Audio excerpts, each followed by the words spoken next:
గలాతీ 5:22 ప్రియులారా, ఆత్మ ఫలము చూడండి. ఎన్నో చెట్టులు ఉన్నాయి, కానీ అన్ని ఒక్కొక్క ఫలాన్ని ఇస్తాయి. దేవుడు సృష్టించిన అన్ని చెట్టులు ఒకే ఫలాన్ని ఇస్తే, ఎందుకంటే చెట్టుకి ఏముంది? ప్రాణం ఉంది, శరీరం ఉంది. అలాగే మనం చూస్తాము, అన్ని జీవ జంతువులకి ప్రాణం ఉంది, జీవం ఉంది. కానీ మనుషులకు మాత్రము ప్రాణం, ఆత్మ, శరీర 3 ఉంది ప్రియులరా. ఎందుకంటే దేవుని పోలికలో మనము సృష్టించబడినాము కాబట్టి దేవుడు మనకి ప్రత్యేకమైన వరం ఇచ్చినాడు. ఏమంటే మనము ఆత్మ స్వరూపములు. ప్రాణ, ఆత్మ, శరీరం మనకి ఇచ్చినాడు దేవుడు. జంతువులకి ప్రాణము, జీవము, చెట్టులకి ప్రాణము, జీవము అంతే ఉంటుంది. కానీ మనుషులకి ప్రాణ, ఆత్మ, శరీరం ఇచ్చినాడు ప్రియులరా. కానీ చెట్టులు అంతా ఒకే ఫలం ఇస్తాయి. కానీ దేవుడు దృష్టిలో మనము మన ఆత్మ ఫలము 9, గలాతీయ 5:22 చూస్తాము. ఆత్మ ఫలము 9. వేరే చెట్లంతా ఒకే ఫలం ఇస్తే మనకి 9 ఫలాలు ఇచ్చే వరము దేవుడు ఇచ్చినాడు. ఆ వరము ఎంత గొప్పది చూడండి. ఎందుకంటే మనుషులు మనలో ఏమేం ఫలం ఇయ్యాలా, మనం ఏమేం ఫలం ఇస్తే దేవునికి ఇష్టము మేము, దానికోసం మనము ఎవరిని పొందుకోవాలా? పరిశుద్ధాత్మని పొందుకోవాలా. పరిశుద్ధాత్మ మన దగ్గర ఎప్పుడు వస్తాడంటే, మనలో చెడ్డతనము తీసివేసి మనలో పశ్చాత్తాపం హృదయము కలిగి మనం ఎప్పుడు ఉంటాము, మనం ఎప్పుడు మారు మనసు పొంది బ్యాప్టిజం తీసుకుంటాము ప్రియులారా, అప్పుడు మనం ఏమవుతుంది? మనకి పరిశుద్ధాత్మ శక్తి మన మీద దిగుతుంది. మారు మనసు, మనం కొత్తగా మనం ఇంతవరకు భూమికి సంబంధించినట్లు ఉండొచ్చు, కానీ ఎప్పుడు మనము పరిశుద్ధాత్మని తీసుకుంటామో మనము దేవునికి మనము సమర్పణంగా చేసే ఒక సాదృశ్యము. సమర్పణ, మమ్మల్ని మనము దేవునికి సమర్పణ చేసేస్తాం. దేవుడా, ఇంతవరకు నేను ఈ లోకానికి సంబంధించిన విషయములు ఉంటేని, ఇంతవరకు నేను లోకానికి సంబంధించిన మనిషిగా బతుకుతీని, కానీ ఇప్పటి నుంచి నేను ఎప్పుడు బ్యాప్టిజం తీసుకున్నాను అప్పుడు నీకే సొంతమయ్యా. నా దేహ, ప్రాణ, ఆత్మము నీకే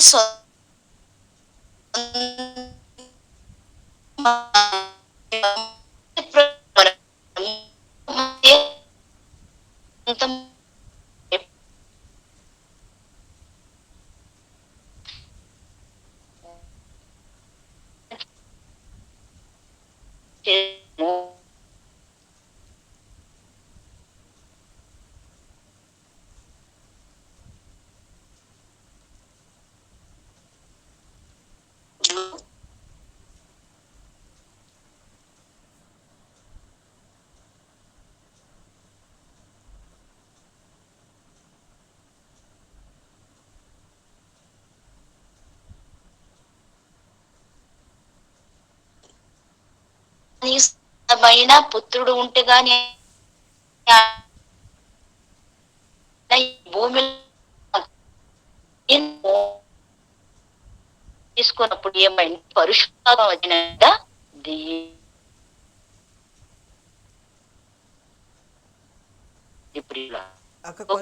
సిగ్నల్ ప్రాబ్లం ఉంటుందక్క, వాయిస్ బ్రేక్ అవుతా వస్తా ఉంది. మరి చూడండి, అది కొంత బ్రేక్ అవుతా ఉందా? ఇప్పుడు బ్రదర్? ఎస్ అక్క, క్లియర్. హలో, ఇప్పుడు క్లియరా? ఓకే.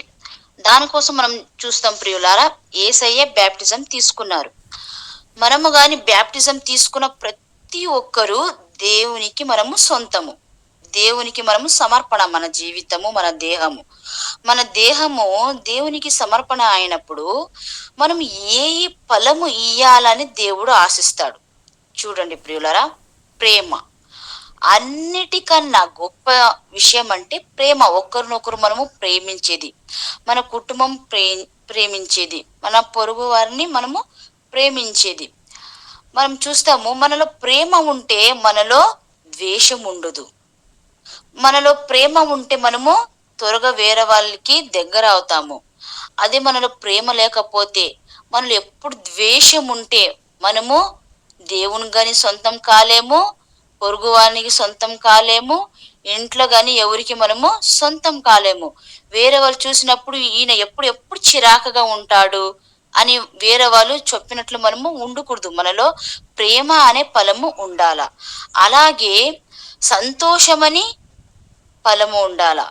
సంతోషం ఫలము మనలో ఎప్పుడు ప్రేమ ఉంటుంది మనసులో, కపటము లేని ప్రేమ మనలో ఎప్పుడు ఉంటుంది మనలో, ఆటోమేటిక్‌గా ప్రియులారా మనము సంతోషంగా ఉంటాము. ప్రత్యేక విషయం అంటే క్రీస్తువులో మనం ఎప్పుడూ సంతోషంగే ఉంటాము. మనలో ఎంత బాధ ఉంటే గాని, ఎంత నొప్పి ఉంటే గాని సంతోషంగా ఉండేదంటే క్రిస్టియన్స్. అందరూ చెప్తారు, "మీరు ఎప్పుడు నవ్వుతూనే ఉంటారు కదా! మీ క్రిస్టియన్స్ ఎప్పుడు నవ్వుతూనే ఉంటారు కదా" అంటే అది ఆత్మ ఫలము. సంతోషం అనేది ఒక ఆత్మ ఫలము గాబట్టి, మనము క్రీస్తువులు బాప్టిజం తీసుకున్నాము గాబట్టి, మనం ఎప్పుడు సంతోషంగా ఉంటాం ప్రియులారా. అలాగే నిన్న తండ్రి బిషప్ దగ్గర మేము మాట్లాడుతూ ఉంటే ఆయన చెప్పిన మాట, "మీ ఫ్యామిలీలో మీరు దేవుణ్ణి చాలా దగ్గరగా ఉన్నారు. మీరు ప్రేయర్ చానా చేస్తారు గాబట్టి, మీలో నేను చూసింది ఒకటి, మీరు ఎప్పుడు సంతోషంగా, శాంతి, సమాధానంగా ఉంటారు." చూడండి ప్రియులారా, సమాధానం గాని ఎవరికి రాదు ప్రియులారా. మనము సేవ చేసేవాళ్ళు క్రిస్టియన్స్ మనలో ఏముంటే గాని ఒక సమాధానము, ఒక సంతోషము ఎప్పుడు ఉంటుంది. మళ్ళీ చూడండి, దీర్ఘశాంతము. పరిశుద్ధాత్మ మనలో ఎప్పుడు ఉంటాడు? ఈ ఆత్మ ఫలము గాని ఉంటుంది. దీర్ఘశాంతము అంటే ఎప్పుడు మనము సడన్‌గా కోపగించము. కోపం రాదు మనకి. త్వరగా కోపపడము. ఎందుకంటే ఆత్మ ఫలము ఉన్నప్పుడు మాత్రం మనము కోపపడము ప్రియులారా. మనకి సడన్‌గా కోపం రాదు. ఉన్నిలేని సహనంగా మనం పోతామా. ఇది మామూలు శాంతం కాదు ఇది. దీర్ఘ శాంతం. ఆ దీర్ఘ శాంతం అనే ఆ ఫలము గాని మన హృదయంలో ఉండాల ప్రియులారా. అదే ప్రకారము దయాలత్వము చూడండి ప్రియులారా. ఎవరన్నా కష్టంలో ఉన్నప్పుడు ఎవరు అయ్యో అని ఫస్ట్ అనరు. కానీ మనము దేవ సేవకులు, ఆత్మ ఫలము పొందిన వాళ్ళు సడన్ గా వేరే వాళ్ళని చూస్తేనే, అయ్యో వీడు బాధగా ఉన్నాడు, అయ్యో వీడు పడిపోయినాడు, వీడిని లేపాలా, అయ్యో వీడు ఆకలితో ఉన్నాడు, వీళ్ళకి ఏమన్నా హెల్ప్ చేయాలని మన హృదయము దయాలత్వాన్ని చూపిస్తుంది. ఎప్పుడు మనలో ఆత్మ ఫలము ఉండిన ఉన్నప్పుడు ప్రియులరా. మంచితనము మనం ఎప్పుడు వేరే వాళ్ళది చెడ్డగా కోరుకోము. ఎందుకంటే ఒక దగ్గర కొట్లాడుతా ఉంటే వాళ్ళు కొట్లాడుతూనే ఉండాలని మనం ఎప్పుడు ఆశించము. ఎందుకంటే ఆత్మ ఫలము మనలో ఉంది, మంచితనము. ఆ మంచితనము మనలో ఉన్నప్పుడు మనం ఏం చేస్తామో ఆ కొట్లాటాన్ని స్టాప్ చేసేకపోతాం ప్రియులారా. అదే మన దగ్గర ఆ ఆత్మ ఫలము లేకపోతే కొట్లాడనిలే, ఇంకా కొట్లాడనిలే అని మనము సంతోషిస్తాము. దానికి మనము ఈ మంచితనం అనే ఆత్మ ఫలం గాని పొందుకోవాల ప్రియులారా. విశ్వాసము అనేది దేవుని దేవుని ఒక మనము దేవుణ్ణి అనుభవించేది, దేవుణ్ణి మనము దగ్గరగా తీసుకునేది, దేవుని కోసం మనం జీవించేది, దేవుడు ఏం చేస్తే గాని ఈ కార్యం చేస్తాడని నమ్ముకొని ఉండేది ఆత్మ ఫలము ప్రియులారా. ఆ ఆత్మ ఫలము, ఆ నమ్మకము మనలో దేవుడు ఏమంటాడు, ఆవగింజంత విశ్వాసము నీలో ఉంటే చాలు. ఆ ఆవగింజ అంత విశ్వాసం మనము ఉంటేనే మనము ఆత్మ ఫలము మనలో ఉంది అని ప్రియులారా. అలాగే మనం చూస్తాము స్వాతికం, కోపము లేని ప్రవర్తన. కోపము లేని ప్రవర్తన మనలో ఎంత ఉంటే గాని మనం కోపగించడానికి పోము. ఎందుకంటే మనలో మంచి గుణం ఉంది, క్షమించే గుణం ఉంది. ఒక్కొక్కరు చూడండి, మాట్లాడి ఇస్తే కొట్లాడుకొని ఎన్నో సంవత్సరం చేస్తారు మాట్లాడికి.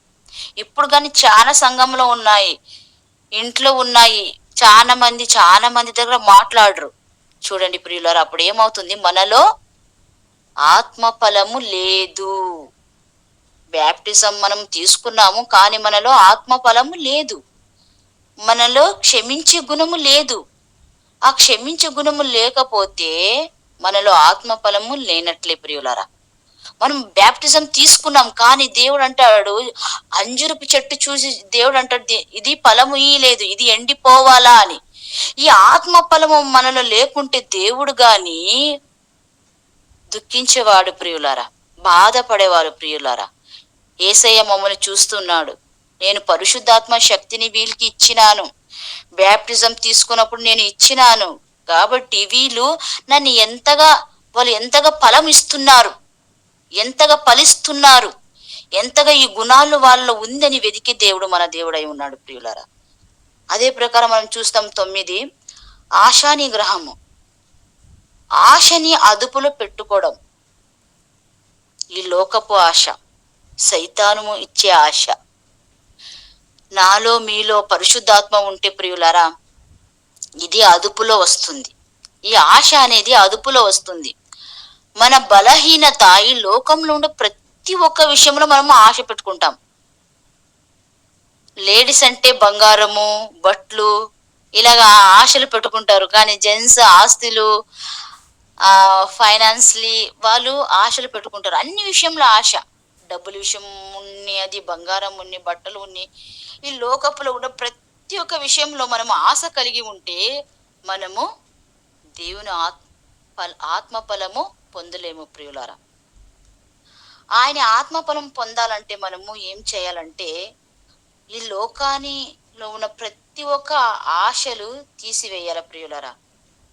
ఆశానికి మనము ఒక అదుపులు పెట్టాల ప్రియులారా. అదుపు లేని ఆశ మనకి ఉండకూడదు. అందరికి ఆశ ఉంటుంది, కానీ అదుపు లేని ఆశ మనకి ఉండకూడదు ప్రియులారా. దానికి మనం ఏం చేయాలంటే ప్రార్థన. ప్రార్థన ఏం చేస్తుందంటే ఏక మనసుని ఇస్తుంది ప్రియులారా. Praise the lord. ఏక మనసుని ఇస్తుందంటే, ఇప్పుడు పిఎల్టీ మనం అంతా కూర్చుని ప్రేయర్ చేస్తున్నాము, మనం ఒక గుంపుగా ప్రార్థన చేస్తున్నాం కాబట్టి మనలో ఏక మనసు ఉంది ప్రియులారా. అదే కుటుంబంలో గుంపుగా కూర్చొని ప్రార్థన చేస్తే అక్కడ గాని ఏక మనసు వచ్చే ఛాన్స్ ఉంది. మనం ఏక మనసు ఉన్నప్పుడు మనం పరిశుద్ధాత్మ కోసం ప్రార్థన చేయాల. మనం ఏ విషయానికి పోతే గాని ఫస్ట్ దేవుడా నాకు హోలీ స్పిరిట్ తో మమ్మల్ని నింపుము, మా కుటుంబాన్ని నింపుము, మా సంఘాన్ని నింపుము, మా సంఘంలో ఉన్న ప్రతి ఒక్క ఇల్లుని నింపుము పరిశుద్ధాత్మ ఫలముతో. ఆ ఫలము ఉంటే మనము మంచితనాన్ని వేరే వాళ్ళకి ఇవ్వచ్చు ప్రియులారా. ఆత్మ ఫలము మంచిగా మన హృదయంలో ఈ ఆత్మ ఫలము 9 ఉంటే మనము వేరే వాళ్ళకి మంచితనము ఇవ్వగలము. ఎవరు బ్యాప్టిజం తీసుకున్న మనమంతా మా జవాబుదారి ఏమంటే, మనం ప్రార్థించేటప్పుడు అంతా హోలీ స్పిరిట్ కోసమే మనము ప్రార్థన చేయాలా ప్రియులారా. మనం ఎక్కడ పోతే గాని ప్రార్థించాలా. ప్రార్థించే వీరులు మనము హోలీ స్పిరిట్ కోసమే ప్రార్థించి మనము ఇంకొక రోజు గాని, ఇంకొక దినము గాని, ఇంకొక ప్రయాణం గాని, ఇంకొక పని గాని ఏ చేస్తే గాని మనము ఫస్ట్ హోలీ స్పిరిట్ ప్రేయర్ చేసినే మనము బయలుదేరాల ప్రియుల. మనము హోలీ స్పిరిట్ మనం ఉంటే, ఈ 9 ఆత్మ ఫలము మనలో ఉంటే మనము ఈ లోకాన్ని జయించగలము. ఏసయ్య గురించి మనము ఇంకా ఏసయ్య మనము దగ్గర అవగలము. ఈ 9 ఆత్మ ఫలము మమ్మల్ని ఉంది అని మమ్మల్ని మనము పరిశోధించాలి ప్రియులారా. దీంట్లో ఏమైనా ఒక ఆత్మ ఫలం మనము తప్పిపోయినామా, ఈ 9 ఆత్మ ఫలము మనలో ఉందా లేదా అని మనమే ప్రశ్నించాల ప్రియులారా. ఎవరు ఒకరు ఎఫెసీయ 4:30 కొంచెం చదువుతారా? అధ్యాయం 4:30 వచనం.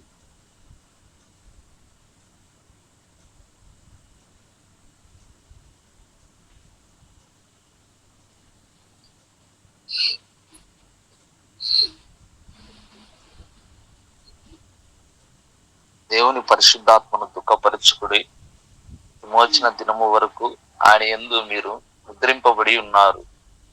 సమస్తమైన ద్వేషము, కోపము, క్రోధము, అల్లరి, దూషణ, సకలమైన దుష్టత్వమును మీరు విసర్జించుడి. ఒకని ఎడల ఒకడు దయ కలిగి కరుణా హృదయులై క్రీస్తునందు దేవుడు మిమ్మును క్షమించిన ప్రకారము మీరును ఒకరినొకరు క్షమించుడి. Praise the lord. Praise the lord brother, thank you. చూడండి ప్రియులారా, పరిశుద్ధాత్మని మనము నొప్పించకూడదు ప్రియులారా. ఎంత మంచి మాట చూడండి. ఇంకొకటి చూడండి, అక్కడ ఏముంది? పరిశుద్ధాత్మ. పరలోకానికి మనం పోవాలంటే ఇప్పుడు మనము వేరే దేశానికి పోవాలంటే మనకి కంపల్సరీ పాస్పోర్ట్ కావాలా ప్రియులారా. పాస్పోర్ట్ లేకుంటే మనకి నో ఎంట్రీ అక్కడ. అలాగే మనము స్వర్గానికి పోవాలంటే, దేవుని దగ్గర పోవాలంటే ఏ ముద్ర ఉండాలా మనలో? పరిశుద్ధాత్మ ముద్ర ఉండాలా ప్రియులారా. పరిశుద్ధాత్మ ముద్ర లేకుంటే మనకి ఎంట్రీ లేదు. ఎందుకంటే పరిశుద్ధాత్మ మనలో ఉంటేనే మనము పరిశుద్ధంగా ఈ భూమిలో జీవించగలము. పరిశుద్ధాత్మ నింపుకొని మనము శక్తివంతంగా ఈ భూమిలో ఉండొచ్చు. పరిశుద్ధాత్మ మనలో ఉంటేనే మనము సైతాన్ని ఎదురొచ్చు, ఈ లోకాన్ని ఎదురొచ్చు. ఎప్పుడు పరిశుద్ధాత్మ ముద్ర మనలో ఉంది, అప్పుడు మనము స్వర్గానికి పోయేకి మనకి లైసెన్స్ ఉంది ప్రియులారా. ఎంత మంచి మాట చూడండి ప్రియులారా. ఆ ముద్ర ఉంటేనే మనము స్వర్గానికి వెళ్ళవచ్చు. దానికోసం మనము పరిశోధించుకుందాం. దేవుడా, ఆ 9 ఆత్మ ఫలము మనలో ఉందా లేదా దేవుడా? ఏదైనా మనం మిస్ అవుతున్నామా? మా మనసు స్వాతంత్రంగా ఉందా? మా మనసు సంతోషంగా ఉందా? సమాధానంగా ఉందా? దీర్ఘ శాంతంగా ఉందా? దయాలత్వం మనలో ఉందా? మంచితనం ఉందా? విశ్వాసం ఉందా అని మనం ఒక్కొక్క విషయాన్ని, మమ్మల్ని ప్రేమ ఉందా, ఇదంతా మనలో ఉందా దేవుడా? లేకపోతే నీ పరిశుద్ధాత్మతో మమ్మల్ని ఈ పొద్దు నింపుమయ్యా, మా సంఘాన్ని నింపుమయ్యా, మా కుటుంబాన్ని నింపుమయ్యా, మన పిల్లల్ని పరిశుద్ధాత్మతో నింపుమయ్యా అని ప్రార్థిస్తాం ప్రియులారా. పరిశుద్ధాత్మ శక్తిలో మనము పరిశుద్ధాత్మ ఆత్మ ఫలములో ఈ లోకంలో జీవించి పరిశుద్ధాత్మ ముద్రను మనము వేసుకుందాం ప్రియులారా. మన పిఎల్ టీంలో ఉన్న ప్రతి ఒక్కరికి, ప్రతి ఒక్క కుటుంబానికి, ప్రతి ఒక్కరికి పరిశుద్ధాత్మ శక్తి ఎప్పుడునూ ఉన్నగా. కానీ ఈ చిన్న వాక్యాన్ని నేను ముగిస్తున్నాను. ఆమేన్. థ్యాంక్ యూ అక్క. Praise lord. అక్క కొంచెం లాంగ్వేజ్ బ్యారియర్ కదా, మనం ఒక విషయం కొంత గమనించుకొని మనం ముందుకు వెళ్దాము. పరిశుద్ధాత్మ దేవుడు నిజంగా అక్క చెప్తూ వచ్చింది, రక్షణ పొందిన ప్రతి ఒక్కరికి బాప్తిస్మం తీసుకున్న వెంటనే పరిశుద్ధాత్మ దేవుడు ఆయనలోనికి వస్తాడు, ఆయన మనతో ఉంటాడు అన్నది మనకు తెలుసు. మరి కొంత ఈ లాంగ్వేజ్ బ్యారియర్ వల్ల మనం అది పొందుకోవాలి అని చెప్పుకుంటూ వచ్చింది. కాబట్టి మనం ఆ విషయాన్ని కొంత గమనించాలి. పరిశుద్ధాత్మ దేవుడు మనలోనే ఉంటాడు. మనలో పరిశుద్ధత లేనప్పుడు పరిశుద్ధాత్మ దేవుడు ఎలాంటి రెస్పాన్స్ ఉంటుందంటే మౌనంగా ఉంటాడు. ఆయన మనలోనే ఉంటాడు కానీ ఆయన ఎక్కడికి వెళ్ళడు. కానీ మనకు స్పందన, మనం అంటాం కదా అప్పుడప్పుడు, దేవుడు నాతో మాట్లాడట్లేదండి చెప్తాం కదా, మనం అంటాం పరిశుద్ధత లేకుండా ఎవడును ప్రభువును చూడడు కదా. మనలో పరిశుద్ధత, దేవుని పైన ఆధారపడ్డము. మనము ఈ మాటను ఏ విధంగా చెప్పవచ్చు అంటే, తెలుగులో ఒక ఉజ్జీవ కార్యం మనలో నెలకొల్పబడాలి అంటే మనం ఎక్కువ ప్రభు పైన ఆధారపడినప్పుడు పరిశుద్ధాత్మ దేవుడు మనలో అటువంటి సమాధానాన్ని నింపుతూ వస్తాడు. ఆ సమాధానం పొందుకున్నప్పుడు మన యొక్క పూర్వపు స్థితి నుంచి మనము నవీనమైనటువంటి క్రీస్తు సారూప్యమైనటువంటి ఆత్మ ఫలము, మరి ఒకే చెట్టులో 9 రకాల ఫలాలు రావడం అన్నది చాలా గొప్ప విషయం. అది దేవుడు మనలో అనుగ్రహించినటువంటి కృప చొప్పునే మనము జరిగిస్తూ ఉన్నాం. అందులో ఏ ఒక్కటి లేకపోయినా మనం అనుకోవచ్చు, నాలో ఇందులో 4 ఉన్నాయి, 5 ఉన్నాయి, 6 ఉన్నాయి అంటే కాదు. ఆ ఫలం 9 రావాల్సిందే. 9 రాలేదు అంటే నీ ఆత్మఫలము ఎదుగుదల లేనట్టే. మనము చూస్తూ వస్తాం కదా, ఎంతో కాలం నుంచి రక్షణ పడినప్పటికీ ఏదో ఒక విషయంలో మనము అవిటితనంతో ఉంటాం. నిజంగా ప్రభు పైన ఆధారపడి పరిశుద్ధాత్మ దేవుని సహాయం చేత, ఆయన అంటాడు కదా, మనం చూస్తాం యోహాను సువార్తలో, నేను మీతో ఉంటాను, మీలో ఉంటానని. కాబట్టి పరిశుద్ధాత్మ దేవుడు రక్షణ పొందిన ప్రతి ఒక్కరిలో ఉంటాడు. మనం ఎప్పుడైతే ఆయనకు అవకాశం ఇస్తామో ఆయన మనలో, మన పైన, మన పనులపైన, మన యొక్క ఆలోచనలపైన ఆయన మనకు సహాయం చేసే దేవుడుగా ఉంటాడు. మనతో మాట్లాడతాడు, ఆత్మీయంగా మనల్ని బలపరుస్తూ ఉన్నాడు. ఆ విధంగా మనల్ని బలపరిచినప్పుడు మన యొక్క ప్రవర్తన పూర్వపు స్థితి నుంచి మనము మార్పు చెంది, మనం చూస్తాం మత్తయి సువార్తలో కూడా కదా, మార్పు చెంది బిడల వంటి వారైతేనే కానీ పరలోక రాజ్యానికి చేరరు. నాలో అదే మొండితనము, అదే కోపము, అదే ఆగ్రహము, అదే తలంపులు ఉంటే నేను మార్పు చెందినానని బయటికి చెప్పుకుంటున్నాను కానీ నాలో కార్యం జరగలేదు. కదా. అలాగా మనము ఈ యొక్క ఆత్మఫలాలు ఉన్నాయా మనలో లేదా అన్నది చూసుకుంటూ ప్రతి ఒక్కరం వాటి కొరకు మరి దేవుని యొక్క పరిశుద్ధాత్మ దేవుని యొక్క నడిపింపులో ముందుకు సాగునట్లు దేవుడు మనకందరికీ కృప దయచేయునుగాక. దయచేసి ప్రార్థించండి. ప్రత్యేకమైనటువంటి ప్రార్థన మనవి మరి ఈ యొక్క ఆగస్టు 15 మరి ఫుల్ డే సెషన్ కొరకు కూడా ప్రార్థన చేయండి. దయచేసి ప్రార్థించండి ప్రతి ఒక్కరూ. Praise the lord.